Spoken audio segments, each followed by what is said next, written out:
Saya mau cerita sedikit kronologi kejadian kemarin. Waktu saya datang ke kantor, saya diberitahu teman-teman kalau Bang Ade Armando berangkat ke gedung DPR untuk bikin konten sekaligus menyatakan dukungan penolakan perpanjangan jabatan Jokowi 3 periode. Saya sempat heran sih, untuk apa Bang Ade ke sana?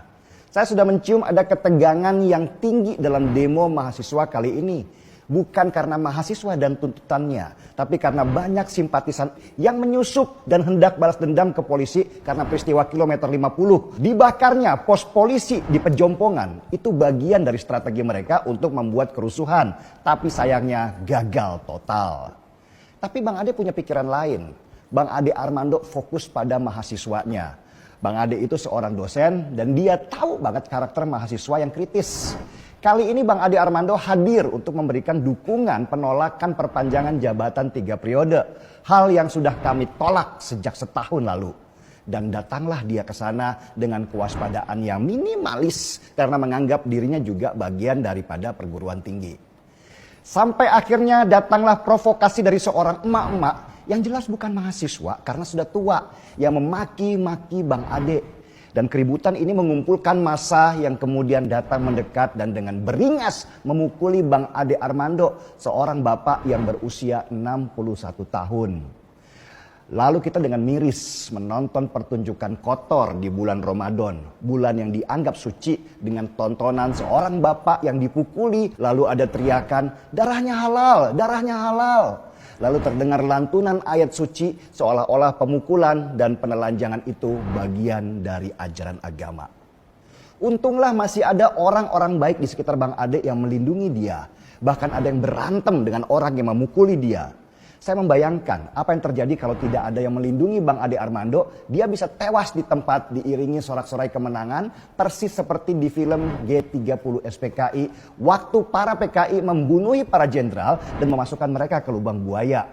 Padahal setahu saya, mereka yang memukuli Bang Ade inilah yang sering meneriakkan kalau Bang Ade itu PKI. Tapi ternyata terbongkarlah kedok bahwa merekalah sebenarnya yang PKI. Sejak awal saya sudah sangat khawatir dengan radikalisme di dalam pikiran ini. Perasaan kebencian dan kemarahan ini sudah terpupuk sejak lama dan saya yakin kelak akan menjadi bom besar yang membuat negara kita luluh lantak. Perhatikan, apa yang membuat orang-orang itu bisa menjadi beringas ketika beramai-ramai, bisa kehilangan empati ketika melihat orang tidak berdaya, bisa semakin buas ketika melihat korban semakin lemah? Persis hiena yang hanya berani ketika beramai-ramai dan buas ketika melihat bangkai. Jawabannya cuma satu. Pendidikan. Persoalan yang betul-betul menjadi keprihatinan kita bersama, di mana kita sebagai umat Islam, umat Rasulullah SAW yang berpedoman kepada Al-Quranul Karim dan Sunnahnya, masih melakukan tindakan-tindakan yang sangat jauh dari akhlak Rasulullah SAW. Jujur, tema malam ini sebenarnya berangkat dari sebuah peristiwa dan tentu peristiwa-peristiwa yang terjadi dalam beberapa tahun sebelumnya, di mana kita betul-betul tidak mampu mengamalkan salah satu ayat Al-Quran, "Wama arsalnaka illa rahmatan lil alamin." Dan kami tidak mengutusmu wahai Muhammad kecuali sebagai rahmat, sebagai kasih sayang bagi semesta alam. Nah, kita ini umat Rasulullah SAW hakikatnya adalah rahmat. Ya, hakikatnya adalah rahmat yang harus mendapatkan kasih, mendapatkan cinta kepada sesama. Tetapi dalam prakteknya kita melihat begitu sebagian dari umat Rasulullah cenderung memelihara kebencian. Bahkan bukan hanya itu saja, tetapi juga melakukan tindakan kekerasan terhadap saudaranya yang muslim. Peristiwa yang terjadi di Solo ini sungguh memalukan, menyedihkan, bahwa ada orang yang mengaku muslim menyerang, melukai orang muslim yang lain.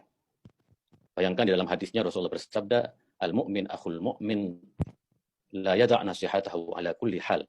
Ini kalau ada yang menonton kajian di Islam Ramah TV, pasti hari ini saya mengangkat tema kita bersaudara. Nah, hadis tadi itu berbunyi bahwa seorang mukmin adalah saudara bagi mukmin yang lain. Yang harus kita lakukan adalah karena kita semua bersaudara, maka kita saling menasihati. Dan sama sekali tidak dibenarkan menyerang, melukai saudara kita yang muslim.